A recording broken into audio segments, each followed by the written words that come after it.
Eu estou. Na sexta-feira tem uma conferência. Boa noite. Pensar Política regressa. Boa noite. Pensar Política regressa esta semana no pós-eleições para debater os resultados eleitorais destas legislativas de 2019.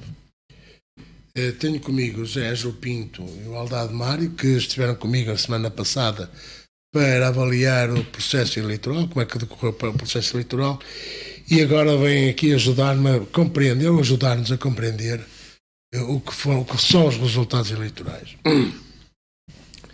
É certo que o Partido Socialista ganhou, é certo que o CDS perdeu, e todos os outros ficaram ali nas ameias. Temos ali o Iniciativa Liberal, o Chega e o Livre, que elegeram um deputado cada um, e o PAN, que subiu também é um vencedor, que passa de 1 para 4 deputados. Mas o grande perdedor é o CDS, na minha opinião, na minha opinião singela. É o CDS o grande perdedor, porque o Rui Rio, apesar de ter cogitado interesses do voto útil à direita, não sendo um ganhador, também não é um perdedor absoluto. Ficou ali nos nins, nesse espaço muito pouco claro entre a vitória e a derrota. Zé Ângelo, qual é a tua opinião? E é para isso que estás aqui, é para dar a tua opinião. A minha vale o que vale, foi só uma abertura para esta discussão, que normalmente são sempre discussões acesas, límpidas e sinceras. E transparentes também. Muito bem, muito boa tarde, mais uma vez. Muito obrigado ao Joaquim Figueiredo, estimado amigo, por me convidar para estar aqui hoje. Muito obrigado também à Gondomar FM e à Norte TV por esta oportunidade. E também um cumprimento especial ao meu colega de painel, entre aspas, vamos chamar assim. Assim, é evidente que o CDS tem um mau resultado, porque passa de 18 deputados para 5 deputados e, portanto, tem um péssimo resultado do ponto de vista do resultado final da obtenção de mandatos.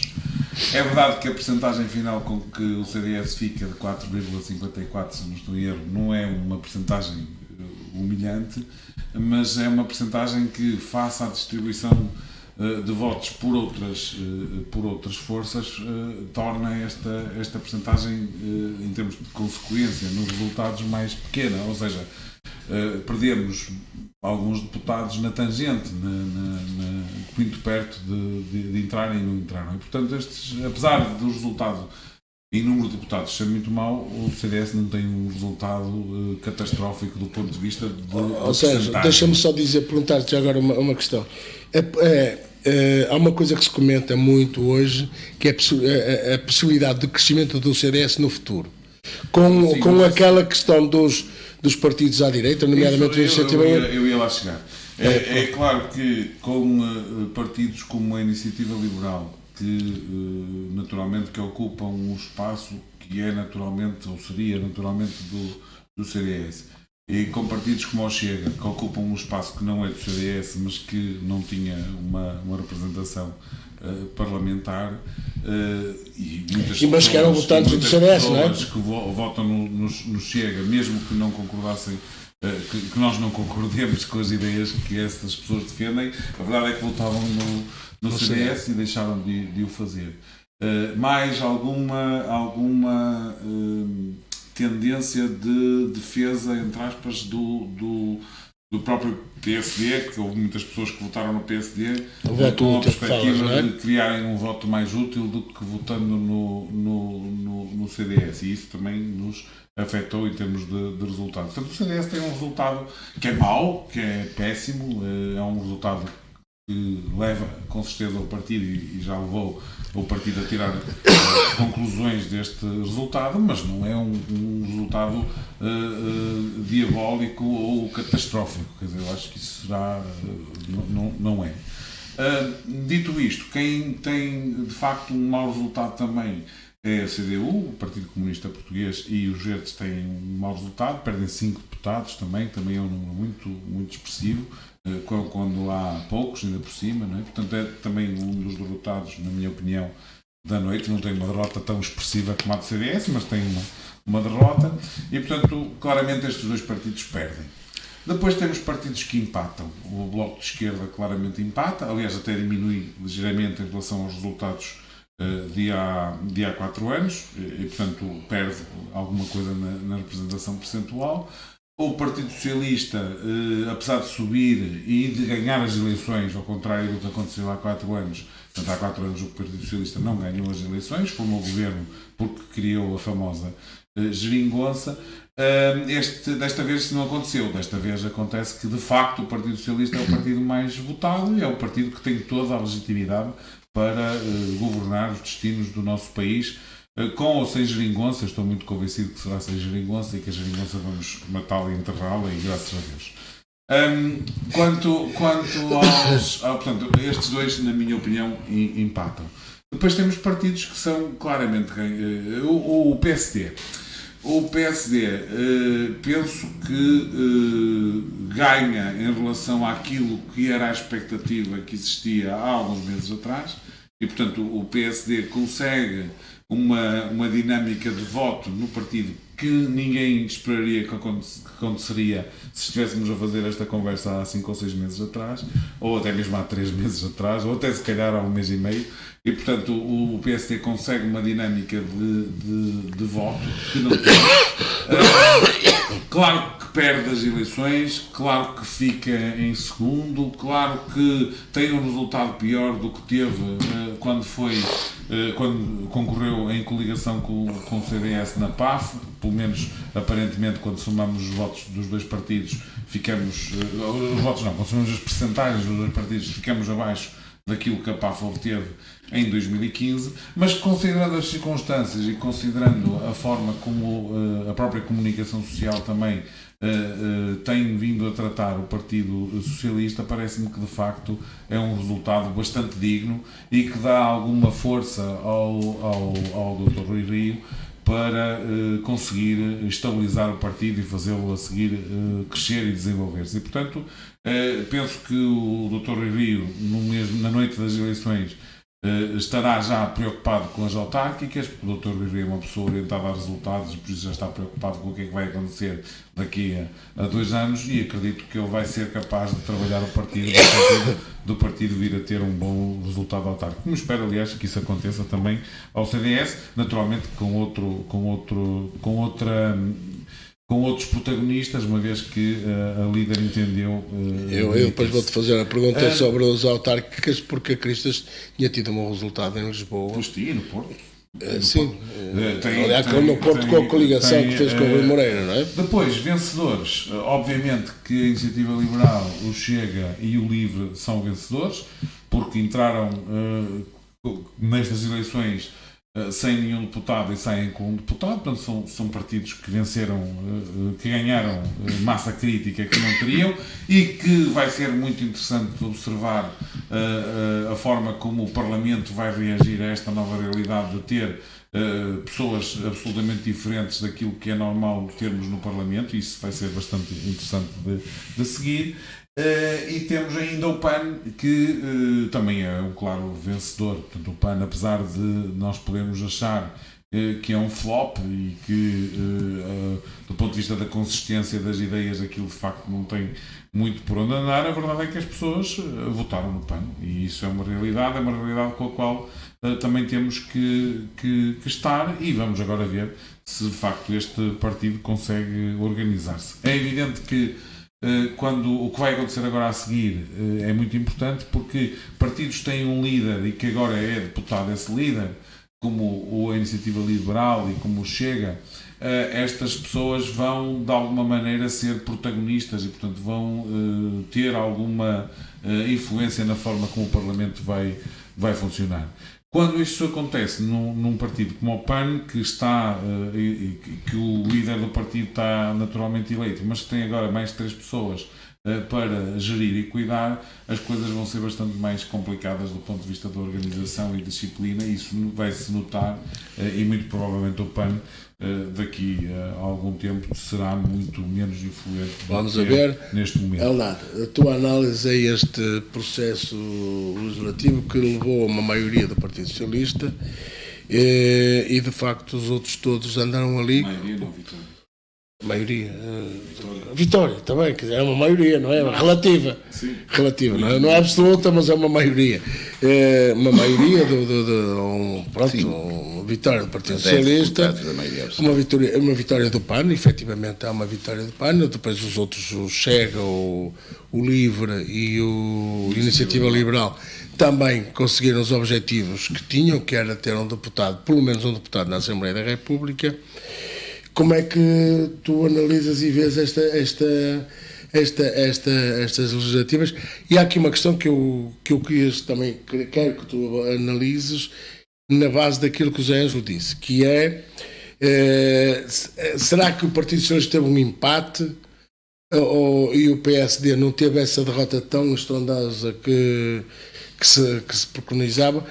Ou terá sido uma comunicação social que tenha criado expectativas para depois expectativas diferenciadas, uma para a derrota clara do PSD e outra para uma vitória absoluta do PS, para depois dizer que os dois, um ganhou e outro perdeu? Não sei se me fiz entender em questão que eu queria colocar, porque aqui há a questão daquilo que nós chamamos de gestão das expectativas. Então, boa noite a todos. Boa noite à Regi, boa noite ao Ângelo, boa noite ao Joaquim Figueiredo, boa noite aos ouvintes, as minhas saudações democráticas, e dizer que, em termos do resultado das eleições, a análise que eu faço tem forçosamente a ver com 2 ou 3 questões que são de primordial importância. Em primeiro lugar, eu entendo que estes resultados eleitorais traduzem uma derrota histórica da direita no nosso país.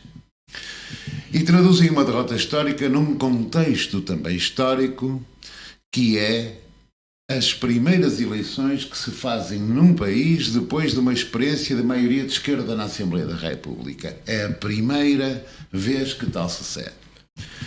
Do ponto de vista político, e agora descendo mais particularmente aos partidos, eu entendo que o PS, e isto tem a ver com alguma descida de votos do PCP e do Bloco de Esquerda, embora o Bloco de Esquerda tenha conseguido manter o mesmo número de deputados, tem a ver naturalmente com o facto de que é exatamente o Partido Socialista quem de alguma forma recolhe, em termos eleitorais, o prestígio de algumas medidas que foram importantes e que foram populares e que sem as quais não teriam sido possíveis sem a intervenção decisiva do PCP e dos Verdes e também do Bloco de Esquerda. Só que a política é assim mesmo. O povo, quando vota, normalmente premia, digamos, o líder que de alguma maneira conduziu o processo. E o líder é naturalmente o Primeiro-Ministro. E o líder é naturalmente o Secretário-Geral do Partido Socialista. Portanto, de alguma maneira, eu entendo que esta deslocação de votos da CDU e do Bloco de Esquerda, embora mais ligeira, tem a ver com um deslocamento, digamos, de eleitorado que é normalmente de esquerda e que, aliás, esta é a interpretação do próprio Dr. António Costa no momento em que são conhecidos os resultados eleitorais, de que o povo português, de alguma forma, ficou contente com a chamada geringonça. E este plebiscito também é um plebiscito da própria geringonça. Ou seja, eu entendo que realmente as populações, cidadãos, não lhes fez nenhuma diferença, nenhuma confusão a geringonça. Pelo contrário, acho que responderam positivamente à solução governativa que teve na base uma legislatura de 4 anos, pacífica, sem grandes problemas e enfim, com medidas muito importantes. Sobre o PSD teve a pior resultado eleitoral de que tem memória. Mas a grande pergunta, quando colocaste essa questão de que a derrota do PSD pode não significar algo de tão catastrófico e expressivo como à primeira vista quer parecer, e como de resto os seus inimigos internos, estou a falar naturalmente dos inimigos da liderança atual, de alguma forma querem fazer crer, a única pergunta que eu faço é a seguinte: quem é que dos líderes que estão na oposição dentro do PSD teriam melhores resultados neste contexto histórico? Ora, para mim, qualquer um dos líderes que se perfila para tomar as rédeas do partido teria sempre pior resultado do que teve o Dr. Rui Rio. E é aí, neste particular, que eu devo dizer que o PSD deve ao Dr. Rui Rio o facto de não ter tido piores resultados do que teria se tivesse, por exemplo, o Santana Lopes ou um Luís Montenegro à frente do partido. Do CDS, o que diria é que realmente, tal como eu aqui anunciei, queria-me parecer que isto era o fim da liderança de Assunção Cristas, que quanto a mim teve uma campanha muito pouco feliz, muito má, e naturalmente os cidadãos eleitores não, e sobretudo da direita, não se reviram na forma como a doutora Assunção Cristas fez esta campanha. E o CDS corre aqui um risco.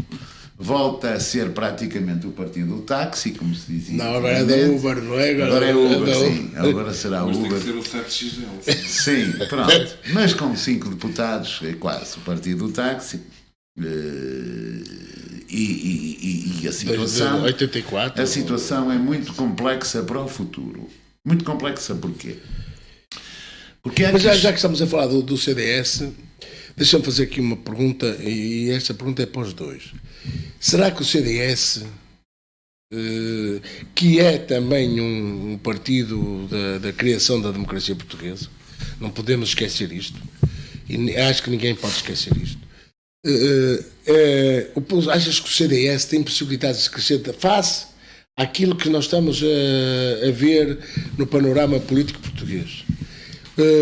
Uma das questões que coloca é se o CDS, com uma nova liderança, que possa ser mais assertiva, que possa trazer o CDS para a sua área natural, tem possibilidades de crescer, ou o CDS está refém daquilo que foi criado nos últimos anos? Zé, esta é uma questão que eu coloco a ti, porque eu não sei se estás a perceber onde é que eu quero chegar. Porque depois estou absolutamente convencido. Está quase a ficar numa ilha, não é? Estou convencido que depois, falar de um outro erro de gestão da campanha. Ela foi muito agressiva, não é? Que possa ter ocorrido e não é desprezível isso. Mas para lá disso eu acredito que o partido afastou sem razão nenhuma uma série de correntes ideológicas que fazem parte da base do partido e que não têm ou não têm tido forma de o mostrar internamente. E estou a falar, o CDS tem basicamente 3 grandes ideologias base, não é? Tem a democracia cristã, tem o liberalismo e tem o conservadorismo, que são basicamente as 3 identidades com que o partido sempre trabalhou. E o que acontece é que prevaleceu a versão da democracia cristã ao longo destes últimos anos. E isso, achas? Acho. Isso faz com que, por acaso tem uma opinião diversa, não foi o liberalismo económico que teve... Não. Iniciativas como a iniciativa liberal tiveram sucesso porque nós demos espaço, entre aspas, para que nós, o partido, deu espaço para que isso acontecesse. E, portanto, eu acredito que com uma liderança nova, obviamente, que vamos ter, e também com um programa efetivo para comunicar de forma muito mais eficiente e muito mais direta com os cidadãos, acredito que vai ser possível reverter e fazer aumentar a base de trabalho do CDS em termos eleitorais. Obviamente que o que nós precisamos é de esclarecer e de mostrar aos cidadãos quais são as nossas ideias e de que maneira é que essas ideias têm um plano concreto para melhorar o país. E isso, claramente nesta campanha eleitoral, deixa-me só terminar. Para terminar, não achas que foi um erro estratégico a São Cristas querer ocupar o espaço do PSD e fazer, digamos, querer... Não se pode considerar um erro estratégico porque teve resultados concretos no caso das autárquicas. Sim, mas isso é Lisboa, não é? Mas aí o PSD estava um bocado perdido, não é? Estava perdido, não é? E com uma estratégia que não é muito diferente da estratégia que foi adotada a nível nacional. Atenção que a estratégia das autárquicas funcionou. Eu só queria dizer, se não foi um erro, ela queria fazer uma oposição ao PSD. Não funcionou. Eu penso que essa questão foi muito diluída após as europeias. Ou seja, é possível que até às europeias tenha havido alguma expressão dentro do CDS, mas depois não. Acho que a partir das europeias, se houve uma ou duas tentativas de puxar pelo eleitorado típico do Partido Social Democrata, terá sido muito. E, portanto, acho que os partidos têm identidades diferentes, formas de ver as coisas diferentes. Uma das grandes críticas que se coloca hoje ao CDS é perder a identidade, não é? Há muito eleitorado que neste momento vota ao centro, vota no Partido Socialista e vota no Partido Social Democrata, que poderia facilmente votar no CDS se percebesse melhor as ideias que nós temos. O que acontece é que essas ideias não foram comunicadas. Eu dou um exemplo, nós batemos fortemente na questão da fiscalidade e da baixa dos impostos. Houve uma série de medidas à volta do desenvolvimento e do apoio à terceira idade, do desenvolvimento e do apoio à criação de infantários, de creches, etc. Uma série de medidas específicas para o apoio da família, para o apoio do desenvolvimento do cidadão, que não foram de todo comunicadas. E, portanto, isso, para mim, é um dos erros graves que Não, mas eu, além disso, quer dizer, para além de comentares... E já escrevi isto, não, mas eu sei, mas para além de comentares a questão que eu pus aqui aos ES, também queria que comentasse, acrescentasses ao comentário, era que o PCP não quer... Isso é a segunda volta. Eu não quero, está bem, mas eu não quero, mas depois de comentares aquilo, comenta também o PCP não quer, e o PSD parece abrir uma porta não para uma coligação, mas para dizer que apoia algumas medidas estruturais que venham a ser apresentadas. Ou seja, o governo do Partido Socialista parece que tem pernas para andar, mesmo que não seja com a geringonça, mas que seja com um governo minoritário com apoios à direita, não é? Sim. Porque a abstenção hoje, o Partido Socialista também tem esse problema. Vamos começar então pelo princípio, porque o CDS teve um total de 216 mil votos. Se fizermos as contas, chegamos à conclusão que o Chega e o Iniciativa Liberal seriam, digamos assim, os dois partidos cuja base de apoio poderia, de alguma forma, enfim, fundir-se com a do CDS, seria uma base eleitoral próxima do CDS. Se somarmos estes dois partidos, chegamos à conclusão que o CDS só tem mais 84 mil votos que o Chega e a Iniciativa Liberal. Ora, se isto não é um hecatombe, eu não sei o que é um hecatombe. Relativamente à questão que me colocas Isso já tem a ver com o day after, ou com o dia seguinte. Sim, mas que tem a ver com toda a questão que está à volta das legislativas de 2019. Sim. E que sai das eleições. Eu acho que o Partido Socialista que é que nós estamos a falar. O Partido Socialista sai muito reforçado em termos de poder escolher, enfim, até governar sozinho sem os tais acordos escritos, sem acordos formais, e medida por medida ter o apoio da esquerda, o apoio do PSD. Aliás, o Dr. Rui Rio sempre se manteve muito aberto medidas do Bloco Central. Não, sim, teve muito aberto sempre a dizer que estaria em condições de poder corresponder positivamente reformas de caráter estrutural. E eu acho bem, porque isto tem a ver com outra coisa muito mais importante e que nós aqui no é uma coisa que eu também gostava que desse a tua opinião sobre isso. O que eu acho que o Rui Rio veio dizer foi assim: o país precisa de algumas medidas que não podem ser negociadas à esquerda. E nós estamos disponíveis para que essas medidas avancem. Não, mas eu acho que essas medidas são precisas. E nós damos o apoio ao Governo para o Orçamento de Estado na abstenção. Não, mas não é muito. O Dr. Rui Rio vai muito além disso. Certeza absoluta. E eu acho que ele tem razão. Eu acho que ele tem razão. Eu que não tenho nada a ver com o PSD, mas eu acho que ele tem razão. E porquê?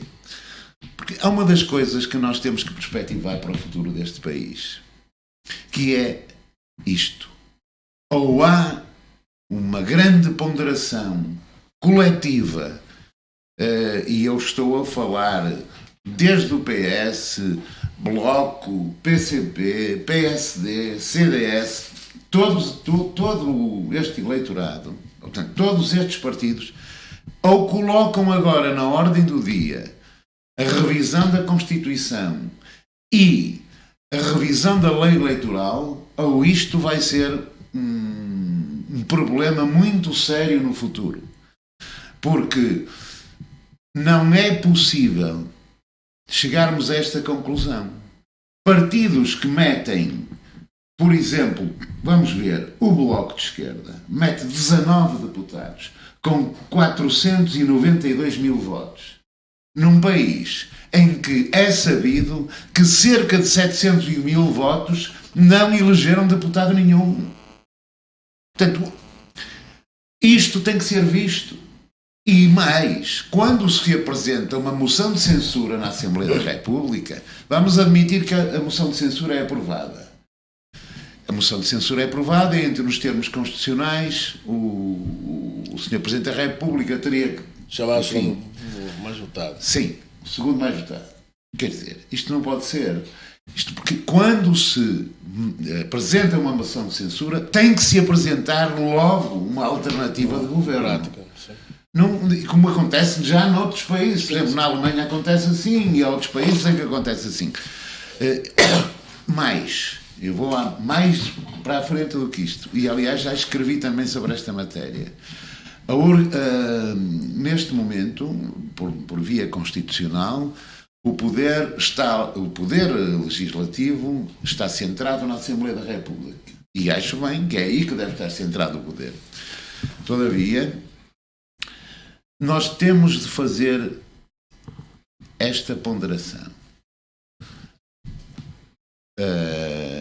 A legitimação do poder na base do sufrágio, através dos partidos, que é, digamos assim, a forma clássica de legitimar o poder, em termos da juventude, já não corresponde exatamente àquilo que é possível fazer.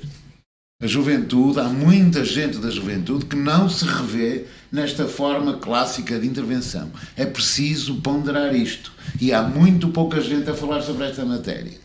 E isto tem muito que se lhe diga. Relativamente àquele outro assunto que me colocaste,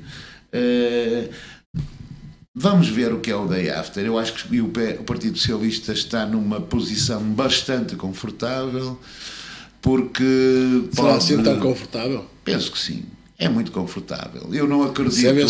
Eu não acredito. Eu acho até que o Bloco está disposto, enfim, a fazer um acordo formal com o Partido Socialista. E o que é que pede? Pronto, o problema é esse.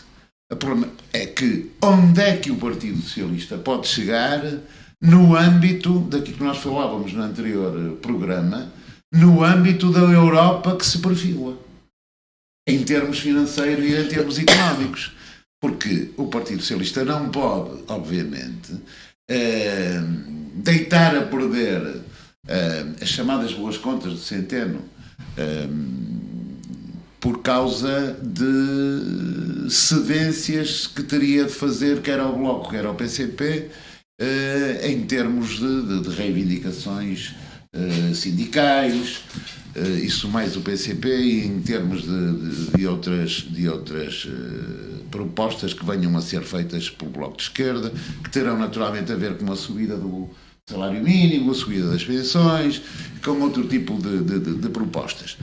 Ora bem, eu creio que nenhum dos partidos de esquerda fará ruir o PS. Não estou a ver, sinceramente. Eu tenho uma grande admiração por o Jerónimo de Sousa. Acho um senador da República um porte, é um senhor de um porte educadíssimo, um porte impecável. Não estou a ver o Partido Comunista a deixar cair o PS numa situação em que, se o governo do PS fosse inviabilizado e se daqui por 1 ou 2 anos houvesse dissolução da Assembleia da República e marcação de novas eleições, eu tenho a certeza que ganharia a direita com maioria absoluta. Sérgio, eu agora ponho-te aqui esta questão também, depois falas, mas eu também vais comentas, mas eu vou-te pôr este outro tema para também, portanto, dar continuidade ao teu comentário. A recusa do PCP não terá a ver com o facto do Partido Comunista ser fortemente um partido de rua, de protesto, e portanto não quero estar digamos, sentir-se mal na era do governo. O Partido Comunista tem tido um problema sério, o Partido Comunista, a CDU, com os verdes, tem tido um problema sério de diminuição do seu eleitorado. E essa diminuição do seu eleitorado está aí para algum lado. Uns estarão aí para o Bloco, outros estarão aí para o Partido Socialista, outros estarão aí mais para a direita. Muitos foram para o Chega, não é? Ali na zona do Alvite, pelos vistos foram para o Alvite, não é? Para o Chega, foram para o Chega, foram. Sim, eu soube disso, por acaso achei uma coisa a verdade é que o eleitorado tem vindo a diminuir. E isto é um preço que o Partido Comunista está a pagar pela geringonça, quer dizer, por ter suportado e apoiado um governo que diz que uma das suas bandeiras é de facto ter o déficit equilibrado e ter as contas públicas num estado aparentemente razoável. Eu digo aparentemente razoável com todas as implicações do que eu estou a dizer. E, portanto, é que o governo está naquela posição de o copo meio cheio, o copo meio vazio. Para a direita está. Depende de quem olha para lá. A verdade é que o déficit público tem vindo constantemente a aumentar e a dívida pública tem vindo constantemente a aumentar. Temos nominais, não é? E a verdade enquanto houver déficit, como somos economistas, sabemos que é isso que acontece, não é? E a verdade é que há uma série de coisas que o Sr. Centeno e o Sr. Costa conseguiram convencer a União Europeia a não considerar no déficit. Portanto, isso são duas verdades que não são desmentidas. Mas a questão ao Ângelo, e estou a entrar numa área tua com a tua benevolência, mas é assim, o aumento da dívida pública não significa necessariamente um retrocesso económico e financeiro. Isso tem que ser analisado com outro tipo de questões. Eu concordo com isso. Agora, há ali uma coisa que deixa-me tem que ser em conta isto. Mas é que, enquanto houver déficit, é que acho que isto tem que ser dito claramente.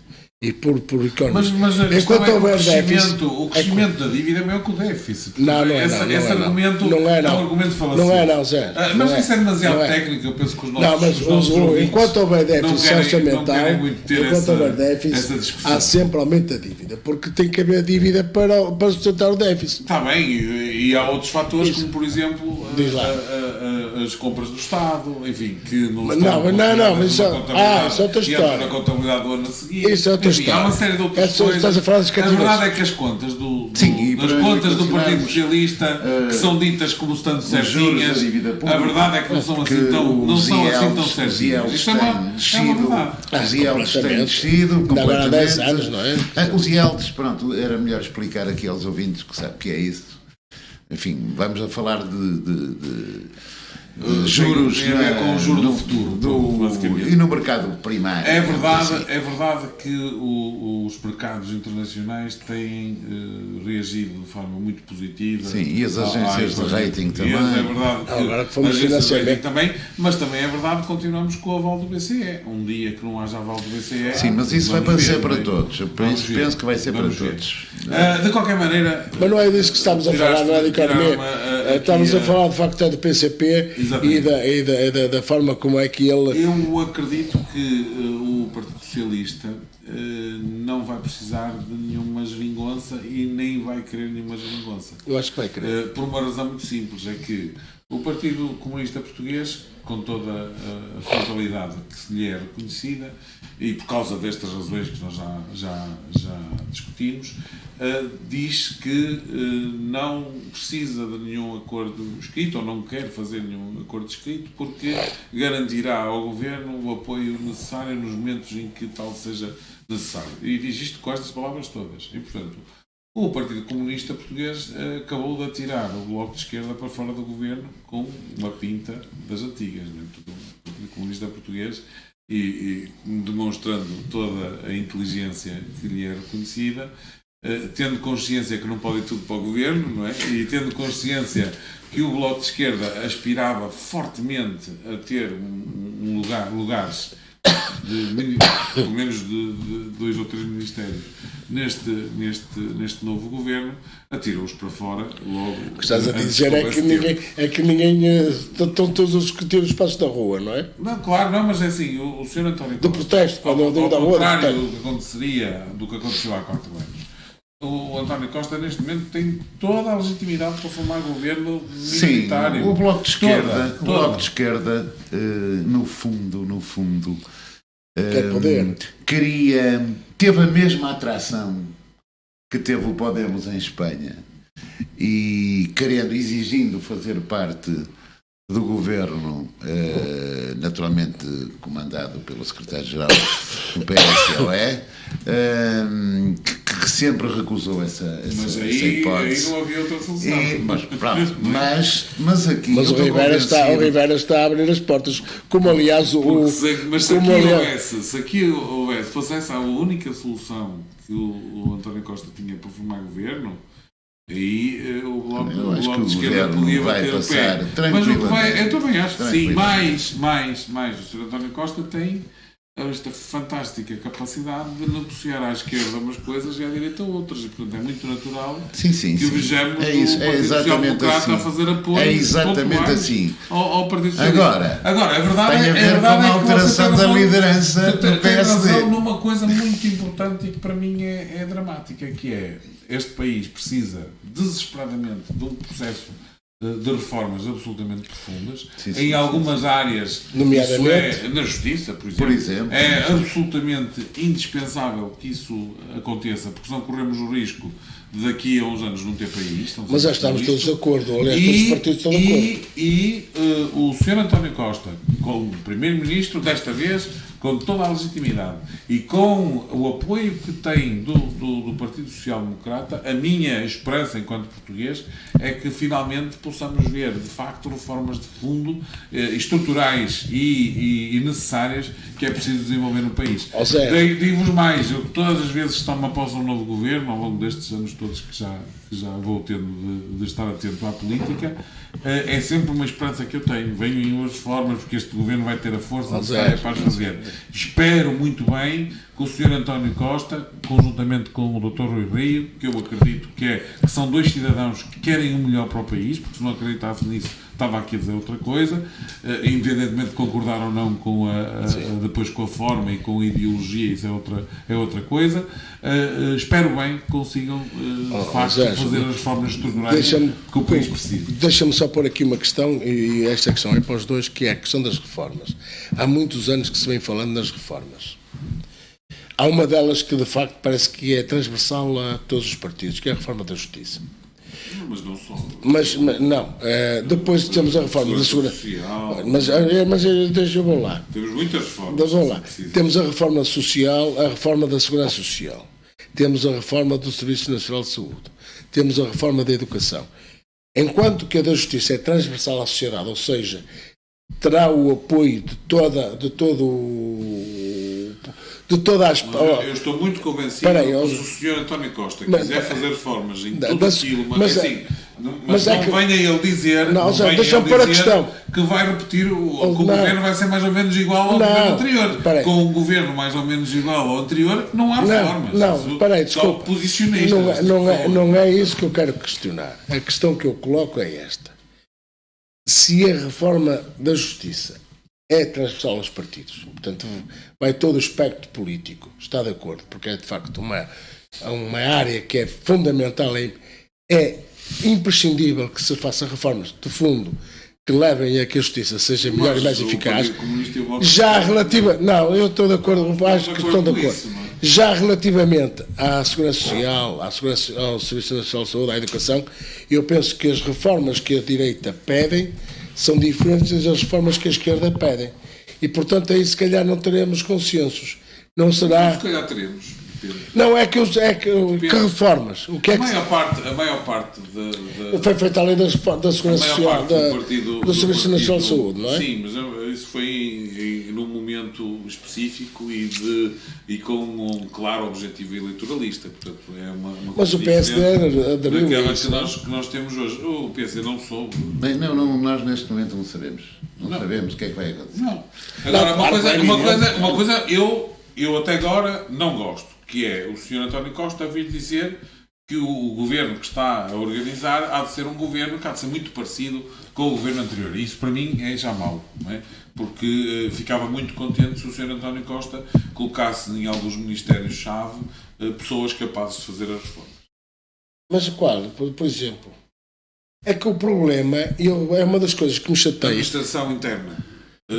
Tem sido feita, não? Administração interna, defesa, negócios estrangeiros. Bom, nós aqui colocar a promoção dos produtos portugueses nos consulados e embaixadas nacionais. Onde é que está isso? Um programa fabuloso desenvolvido pelo Paulo. O meu amigo está a desejar. Eu não estou a desejar. Governo, não estou. Não. Que não foi publicitado. Eu estou a desejar, pois não foi porque, assim, toda a gente sabe que quem disser que vai fazer reformas não ganha eleições. Pronto, mas por isso é que eu digo. Nós estamos no pós-eleições. Eu não estou a ver o PC e o Bloco e o PSD a não convergirem em algumas questões fundamentais. Eu penso que o PSD será relativamente fácil de convergir com a configuração de deputados. Com a configuração de deputados. Não, mas depende da liderança que vai ter. Não é com a configuração de deputados que estava. Mas depende da liderança que vai ter. Você sabe que liderança é que vai ter o CDS? Não, no CDS não sei. E sabe que liderança é que vai ter o PSD? O PSD é o Dr. Henrique. Não sei. Não tenho dúvida. Já estão a fritar o Elmo Não, mas ele frita-se não é? bem. Ele aguenta bem isso. Não é assim tão simples. Isto não é assim tão simples. Até porque, reparem uma coisa. Vou dizer mais. Deixa-me só dizer isto. Eu vou dizer mais. Só vou dizer isto. Tenho a certeza absoluta que se o Rui Rio tivesse obtido 22, 23%, ia ficar de pedra e cal na liderança do partido na mesma. Não, eu acho que não. Eu sei que há. Eu acho que não. Eu acho que o Dr. Rui Rio, como eu disse há pouco, não há ninguém dentro do PSD que neste contexto histórico pudesse conseguir mais do que conquistou o Dr. Rui Rio. E é nesse sentido que eu acho que ele se vai dirigir ao Congresso do PSD, porque agora é próximo, não é? E em que a questão da liderança se vai colocar. A colocar-se a questão da liderança do Rui Rio, repetir-se-ia uma coisa absolutamente extraordinária.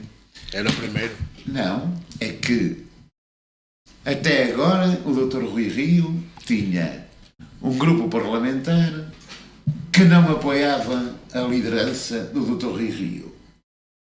Amanhã, se vier um outro líder tomar conta do partido, terá um grupo parlamentar também contra a própria liderança. Mas isso é político. Quer dizer, isto pode ser extremamente interessante por aquilo que eu vou dizer agora.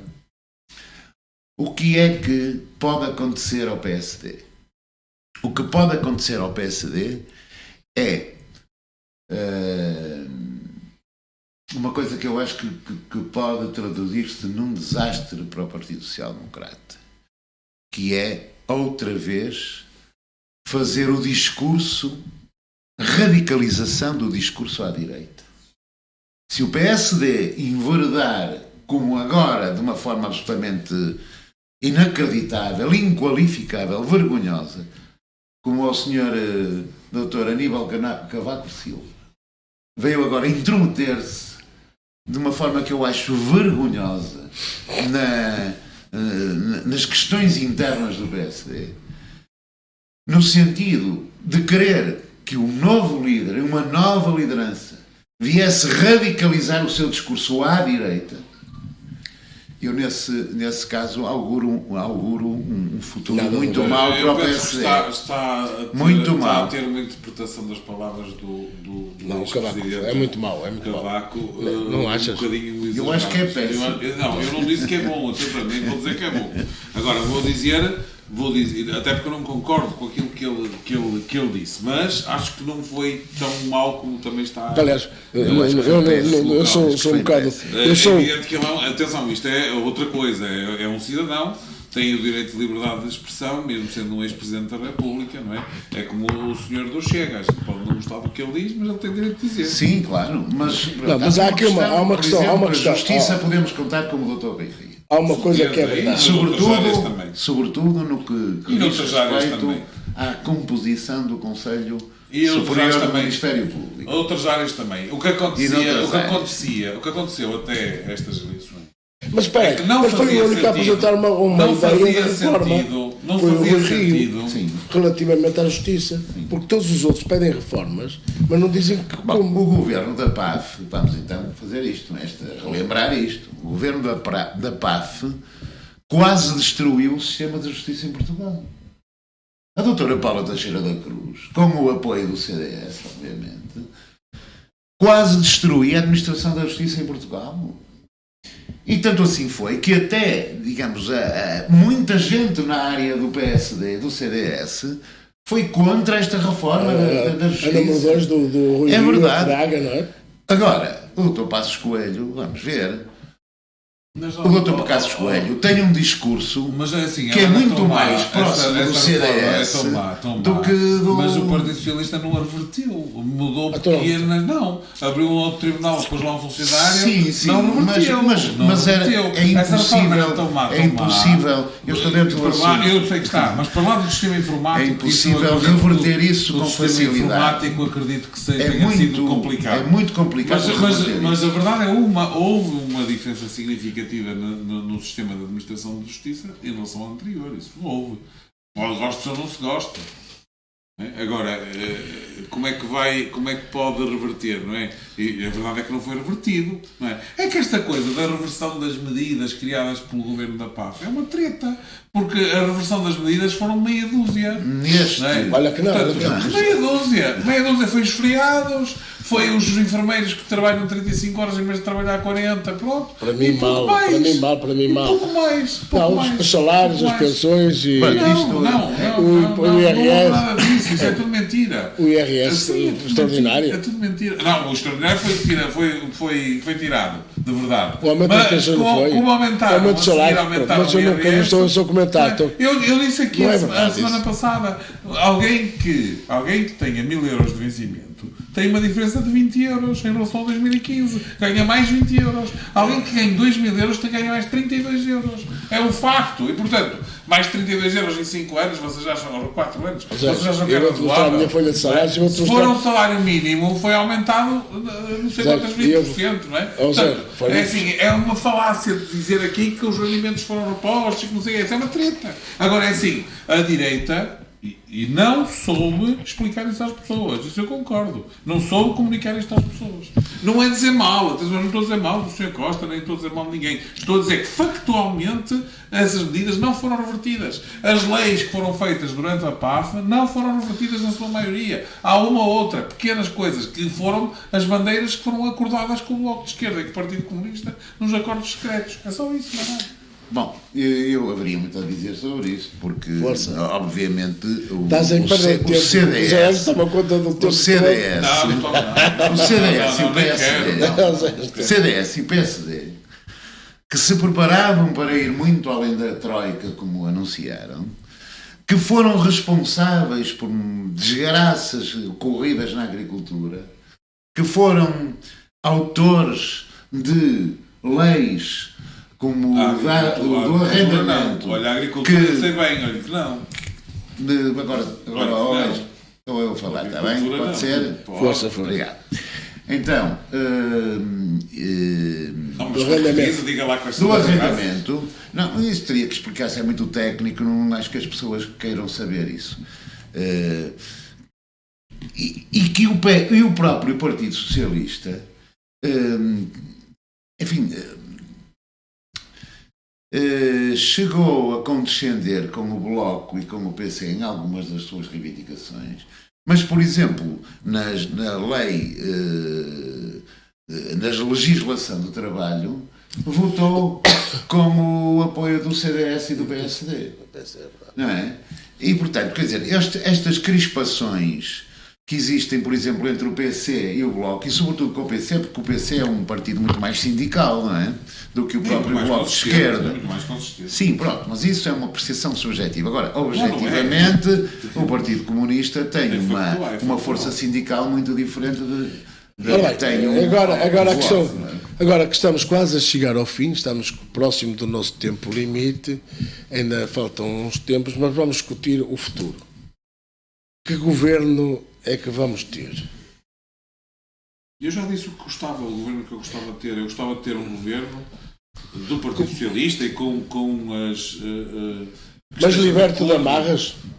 De acordo com aquilo que é, digamos, que são a ideologia defendida pelo Partido Socialista, de tentar... porque acho que é isso que foi isso que o povo votou, é isso que o povo tem. Deixa-me só fazer aqui um aviso prévio, é que este programa, por necessidade da agenda, teve que ser antecipado e não sabemos o que é que o senhor indigitado, Primeiro-Ministro, vai decidir. Estamos aqui a fazer uma pré-análise, porque o programa vai para a frente depois O que eu gostava era que realmente o senhor António Costa, que não conseguiu, porque ficou em segundo da outra vez e era difícil dizer que liderava, digamos assim, de alguma maneira, um processo de reformas estruturais que o país precisa urgentemente. O que eu gostava muito era que ele fosse capaz de liderar desta vez. E eu acho que ele tem uma coisa que é muito boa e que sempre lhe reconheci, que é a capacidade política. Acho que a capacidade política do Sr. António Costa é absolutamente fora do que é normal.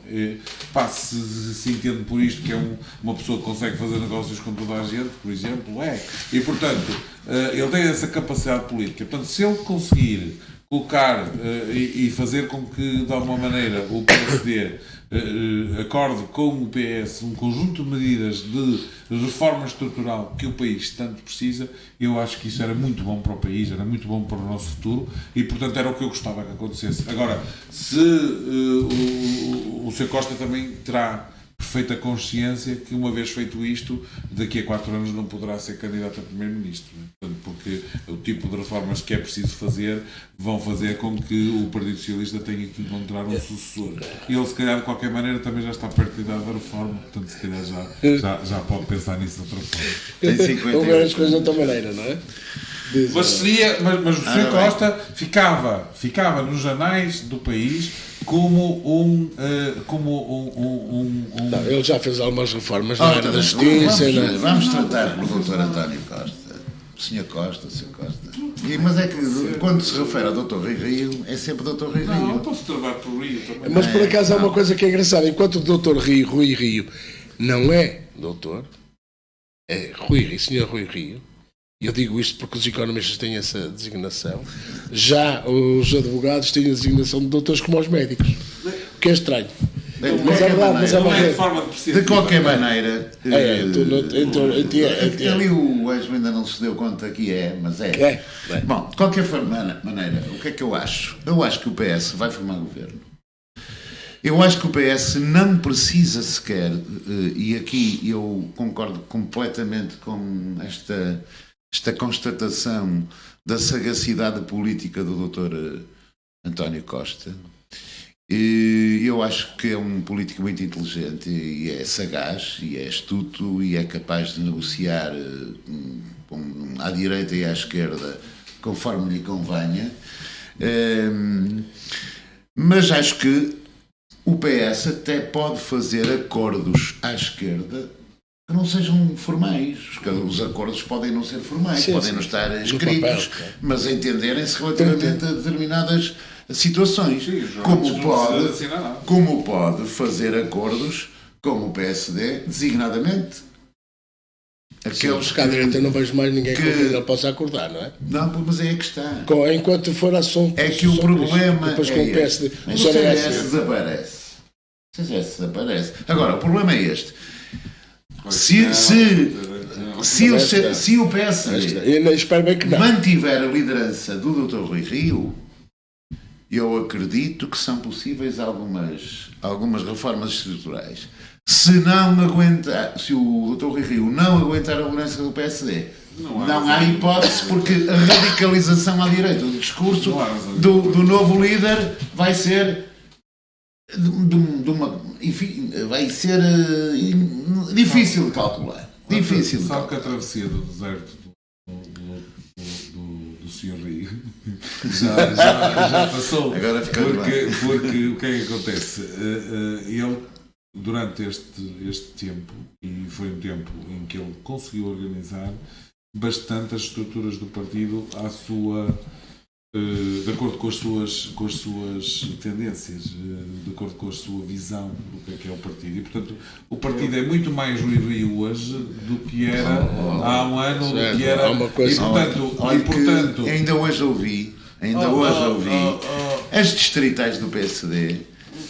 Quais são as distritais que estão com o doutor? Mas quem vota são os militantes. Pois, está bem, mas o problema é que toda a nomenclatura, toda a estrutura partidária, e o militante do PSD, até em sítios onde as coisas, se calhar até pela lógica, seriam de outra maneira, o militante do PSD o que quer é poder, é conseguir estar num partido que tenha poder, e portanto, e o Rui Rio garante isso. Qualquer outra alternativa, como muito bem disse, qualquer outra alternativa estaria muito pior, e portanto, e o militante do PSD mas tu sabes muito bem, porque estás num partido, eu já lá estive também, sabes muito bem que as estruturas são sempre, não direi manipuladas, mas são sempre levadas às vezes por onde o líder local possa caminhar.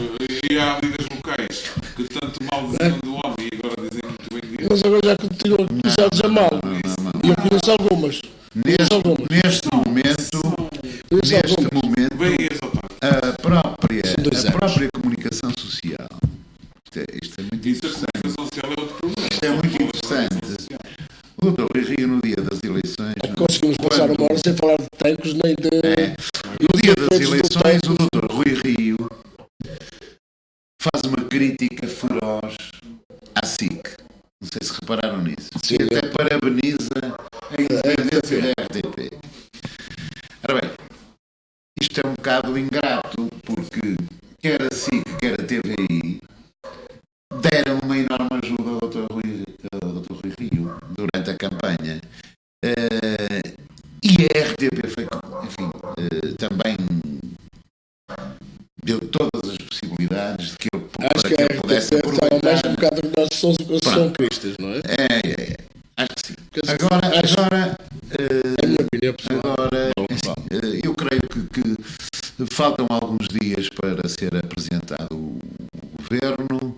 O Partido Socialista está a visitar todos os partidos, tanto quanto eu sei. O Sr. Presidente da República também. E já está digitado o Primeiro-Ministro, portanto vai apresentar o governo. Penso que vai haver algumas mudanças a nível das pastas. O Governo da Silva já disse que não. Sim, mas vai haver uma ou outra mudança com certeza importante. Veremos. Daqui até mais ou menos um mês, eu acho que vai muita água correr por baixo das pontes. Mas acho que na próxima semana vamos ter um governo. Vamos ter um governo de certeza. Foi um prazer ter-vos aqui. É sempre bom ter gente inteligente a falar comigo. Porque é disso que eu gosto. Peço desculpa da minha tosse, mas é sempre bom ouvir gente que tenha alguma coisa para dizer. Agradeço muito ao Zé Ângelo, ao Eldado Mário Neto, por terem vindo cá. O Zé Ângelo Pinto, já que faltava o Pinto, só tinha posto o Zé Ângelo, e foi sempre um prazer e uma conversa que nos empolga a todos, que é esta discussão política, e por isso é que o programa se chama Pensar Política. Muito obrigado pela vossa presença. Até à próxima, que eu espero que seja breve, que se calhar vamos pensar num modelo próximo futuro para pensar política relativamente a estas conversas semanais ou mensais. Muito obrigado. Boa noite. Boa noite.